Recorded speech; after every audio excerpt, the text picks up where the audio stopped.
The first thing you need to know is that I was 9 days away from losing my home, and somehow I ended up spending my last $600 on a dead man nobody even wanted to claim. People in my town said I was crazy, said I was choosing a stranger over my own daughter. But what they didn't know was that the old man lying in that wooden box was the only person who had looked at me like I still mattered when the rest of the world had already decided I was invisible. My name is Caleb Mercer, and looking back now, that rainy morning at Willow Creek Cemetery was the moment my life split into two completely different versions. The life I thought I was going to have, and the life I never saw coming. At the time, though, I wasn't thinking about miracles or second chances. I was thinking about overdue bills, a foreclosure notice sitting in my jacket pocket, and my 8-year-old daughter Lily asking me a question no father should ever have to answer. Dad, if we have to sleep in the truck, will the heater still work? I remember standing there in our kitchen, pretending to fix a cabinet door that wasn't even broken just because I needed something to do with my hands. The truth was, I had no answer for her. I had spent most of my adult life believing if I worked hard enough, kept my promises, and treated people right, things would eventually balance out. But life doesn't always work like a math problem. Sometimes you can do everything right and still find yourself standing in the middle of a storm wondering how you got there. 3 years earlier, I had owned a small repair business outside of Briar Hollow, Ohio. Nothing fancy, just fixing farm equipment, old trucks, and whatever else people dragged into my garage. Then my wife passed away after a long illness, and suddenly I was trying to be a father, a provider, and a man who wasn't falling apart all at the same time. The business slowed down, medical bills piled up, and little by little, the house my wife and I bought together started slipping away from me. But during those hardest years, there was one person who never treated me like a failure. His name was Henry Wallace. Most people in town didn't even know his real name. They just called him the old guy from Maple Street or that homeless veteran. Henry lived under a worn blue jacket, carried an old canvas bag, and sat near the corner market every morning watching the town rush past him. People walked around him like he was part of the sidewalk. But every morning when I opened my repair shop, I brought him a coffee. It wasn't some grand gesture. It was just a cup of coffee. Sometimes I added a sandwich if I had enough money. Sometimes we talked for 10 minutes. Sometimes we just sat there quietly. Henry never asked me for anything. He never complained. One freezing morning, when the wind was cutting through that little corner of town, he looked at the coffee in his hands and said something I never forgot. You know, Caleb, most people look right through me. Like if they don't see me, they don't have to admit someone like me exists. I laughed a little and said, well, Henry, you're hard to miss. You still owe me about 100 cups of coffee. He smiled for the first time that day. Then I guess I'm lucky you're keeping track. That was Henry. Even when he had almost nothing, he found a way to make someone else smile. Then one cool Tuesday morning, Henry was gone. The news didn't spread because there wasn't really any news. No family came forward. No friends showed up. No one claimed his body. The county office handled it like paperwork. A name on a file, a box to check. The funeral director told me quietly, if nobody takes responsibility, he'll be buried in the county section with the others. No service, no marker. I remember standing there staring at the floor because something about those words bothered me more than I expected. No service, no marker, no one remembering. It sounded less like a burial and more like erasing a person, and I couldn't accept that. Not for Henry. Not for the man who remembered my name when everyone else only saw my problems. So I did something that made absolutely no sense on paper. I walked into that funeral home, pulled out my savings book, and looked at the number I had been protecting for months. $600. The money that was supposed to buy groceries, keep the lights on, and maybe give me a chance to save my house. The funeral director looked at me and said, Caleb, are you sure? You understand what this means, right? I looked at the photo they had taken of Henry for the records. An old man with tired eyes but a kind smile. I closed the book and said, give him a proper burial. And just like that, I spent the last money I had on someone who couldn't thank me anymore. I didn't know it yet, but that decision was about to make half the town hate me, and the other half question everything they thought they knew about kindness, money, and what a person is really worth. The problem with doing something good in a small town is that everyone has an opinion, and most of those opinions come from people who have never had to make the same choice. By the time word got around that I had paid for Henry Wallace's funeral, people weren't talking about kindness anymore. They were talking about how stupid I was. They weren't asking why I did it. They were asking how badly I had ruined my own life. And the loudest voice of all belonged to Grant Holloway, the owner of Holloway Hardware, the kind of man who always seemed to know exactly how much money everyone else had and exactly how little respect he thought they deserved. Grant had built himself into one of the most successful men in Briar Hollow, but he had also built a reputation for making sure everyone knew it. He drove a spotless black SUV, wore expensive watches, and had a habit of speaking to people like he was doing them a favor just by standing near them. The morning after I arranged Henry's burial, I was loading tools into my truck outside my garage when Grant walked across the street with two other business owners behind him. I knew immediately this wasn't going to be a friendly conversation. He wasn't there to ask if I was okay. He was there because he had found a story he wanted to tell. "Caleb," he said, looking at my truck, then looking at me, "I heard you finally found a way to waste money you don't have." I kept putting my tools away. "Morning, Grant." He laughed. "That's it? That's all you have to say? You spent your last $600 on a man nobody even knew." I closed the truck door and looked at him. I knew him. Grant shook his head. "No. You knew a homeless guy who drank coffee outside a store. There's a difference." Those words stayed with me because they showed exactly how he saw people. To Grant, a person's value was measured by what they owned, what they could provide, what they could do for him. If someone had nothing, then, in his mind, they were nothing. He stepped closer and lowered his voice, but not enough for the people nearby to stop hearing. "Your daughter is about to lose her home, Caleb. Your bank notice isn't a rumor. It's real.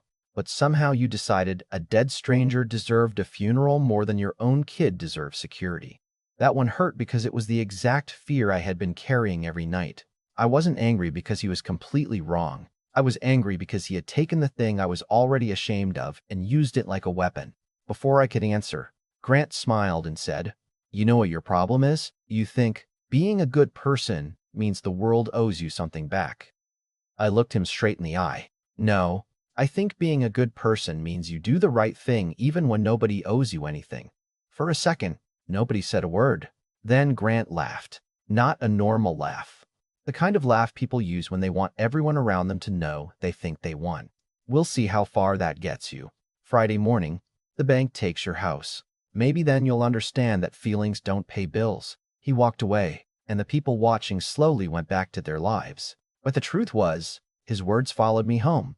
That night, after Lily fell asleep, I sat at the kitchen table staring at the foreclosure notice. I had never felt more afraid in my life. I wasn't worried about myself. I had lived through hard times before.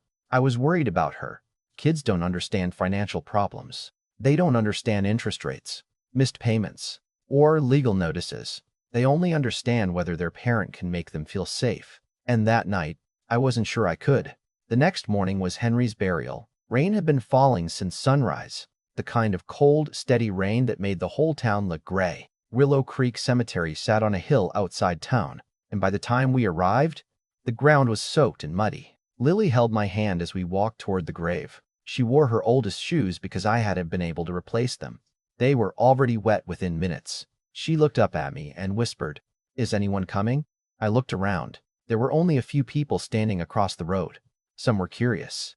Some were recording with their phones. A few were the same people who had laughed when they heard what I did.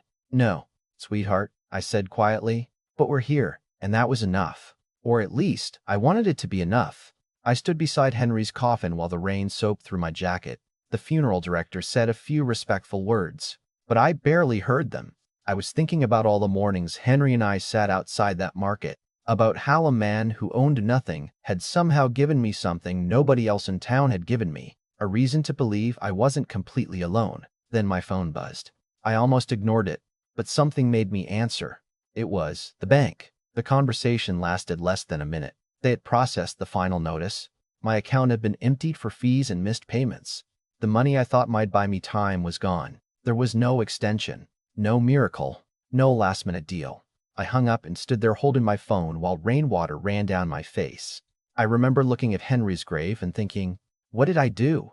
Not because I regretted helping him, I never did, but because, for the first time, I wondered if I had failed the one person who depended on me most. I had given everything I had to someone who was gone, and now I had nothing left for the daughter standing beside me. That was the moment when the guilt hit harder than the rain. The moment when I thought maybe Grant was right. Maybe kindness was a luxury people like me couldn't afford. Then, just as the cemetery workers began preparing to leave, a sound came from the road. At first, nobody paid attention. It was just the sound of tires moving slowly over wet gravel. But then everyone turned. A long black sedan pulled through the cemetery entrance and stopped near the hill. The engine shut off. The driver's door opened, and a woman in a dark gray coat stepped out carrying a small envelope sealed with black wax. She looked across the cemetery, through the crowd, and her eyes stopped on me. She walked slowly through the mud, holding that envelope carefully like it contained something priceless. When she reached me, she didn't look at the crowd. She didn't look at the cameras. She only looked at me and asked one question. "Are you Caleb Mercer?" I nodded. "Yes." She held up the envelope. "Are you the man who paid for Henry Wallace's burial with your own money, knowing nothing about who he really was?" I looked back at the grave, then at her. "He was my friend."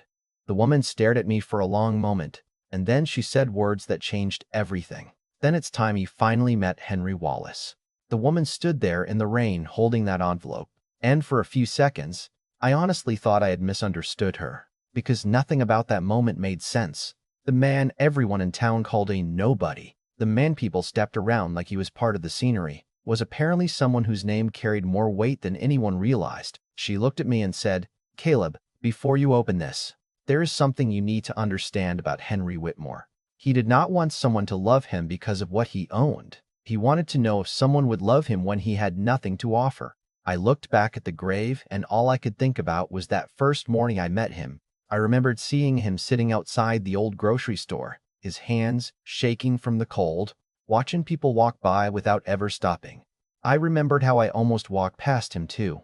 The truth is, I wasn't some perfect person who always noticed people in need. I was struggling. I was tired. I had my own problems. But that morning, I had 2 coffees in my hand instead of 1, and something in me told me to give him the extra cup. That tiny decision became the beginning of a friendship I never expected. The woman introduced herself as Evelyn Brooks, Henry's estate attorney. She explained that for the last 3 years, Henry had traveled quietly, living without his wealth, without his name, and without the respect people automatically gave him when they knew who he was. He wanted one honest answer, Evelyn said. If the money disappeared, would anyone still see Henry the person, not Henry the businessman? She looked around the cemetery at the people standing there. Some had their heads down, some looked uncomfortable, some quietly walked away because they didn't want to face what they had done. Evelyn continued. He met hundreds of people. Some ignored him, some insulted him, some only showed kindness when they thought there was something to gain. But you were different. I shook my head. I wasn't trying to prove anything, she smiled. Exactly. That's why he chose you. Then she handed me the first document. My hands were shaking as I opened it. I expected maybe a letter, maybe some small gift, but what I saw was something I never imagined. The foreclosure on my house had been stopped. The remaining mortgage balance was paid in full through Henry's estate. The home my wife and I had fought so hard to keep. The place where Lily had taken her first steps. The place filled with memories I thought I was about to lose, was still ours. I just stood there staring at the paper because my brain couldn't process it. For months, I'd been waking up every morning wondering how I was going to tell my daughter that we might lose everything. And now, somehow, the person nobody thought mattered had protected the one thing that mattered most to me. But Evelyn wasn't finished. She handed me a second envelope. Henry left this specifically for you. Inside was a handwritten letter. The ink was slightly faded, and I could tell he had written it slowly. I could almost hear his voice as I read it. Caleb, there will be people who tell you what you did was foolish. They will tell you that kindness without reward is weakness. Do not believe them. The richest people in the world are not the ones who own the most. They are the ones who can still give when they have the least. I had to stop reading for a moment because those words felt like they were written directly to every fear I had carried. The letter continued. You never asked me who I was. You never asked what I could give you. You simply sat with me. You listened. You remembered my name. In a world where people spend their whole lives trying to become important, you reminded me that being human was enough. Then came the sentence that broke me. Buy Lily warm shoes. Make sure she knows the world is still a good place. I lowered the letter and looked at my daughter. She was standing there holding my hand, still wearing those old wet shoes that had soaked through during the burial. I hugged her so tightly because suddenly I realized something. Henry had noticed every little thing. Not the money, not the house, not the problems. He noticed the details everyone else ignored. Across the cemetery, Grant Holloway was still standing there. The same man who had mocked me 2 days earlier. The same man who told me a dead stranger wasn't worth saving. He looked completely different now. The confidence was gone. The smile was gone. For the first time, he was the one standing there with nothing to say. He slowly walked toward me and looked at the documents in my hand. "So this was all true?" he asked quietly. I looked at him.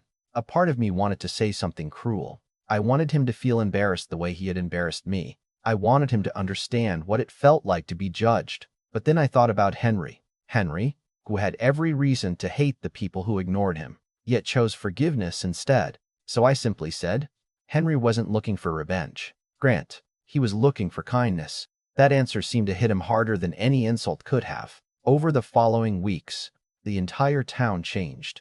The people who once walked past Henry's old corner started leaving flowers there. The grocery store owner put up a small bench with Henry's name on it. People started telling stories about moments they remembered with him, moments they ignored because they didn't realize they mattered. But the truth was, Henry had been showing them who he was the entire time. They just never took the time to look. Months later, I visited the corner where Henry used to sit. I brought 2 coffees like I always did. I sat there for a while, and, for a strange moment, I almost expected him to appear and make some joke about me being late. I kept one of his old coffee cups on my shelf at home. It's nothing special. The paint is chipped. The handle is worn. Anyone else would probably throw it away without thinking twice. But every time I see it, I remember that the smallest act of kindness can become the biggest moment in someone's life. Henry didn't save me because he was wealthy. He saved me because long before I knew his name, I showed him he had one. And maybe that's the part of this story that stays with me the most. We spend so much time chasing things that make people notice us. More money, more success, more status. But sometimes the most powerful thing you can give another person is simply making them feel seen. So I want to ask you something. If you were Caleb that morning, would you have stopped for Henry? Would you have spent your last $600 on someone who couldn't repay you? Or would fear have convinced you to walk away? There is no easy answer, and that's why I want to hear your thoughts. Tell me in the comments where you stand. Because sometimes the biggest test of character isn't what we do when we have everything. It's what we choose to do when we have almost nothing left. And if this story reminded you that kindness still matters, share it with someone who needs to hear it, because you never know. The person the world ignores today might be the person who changes someone's tomorrow.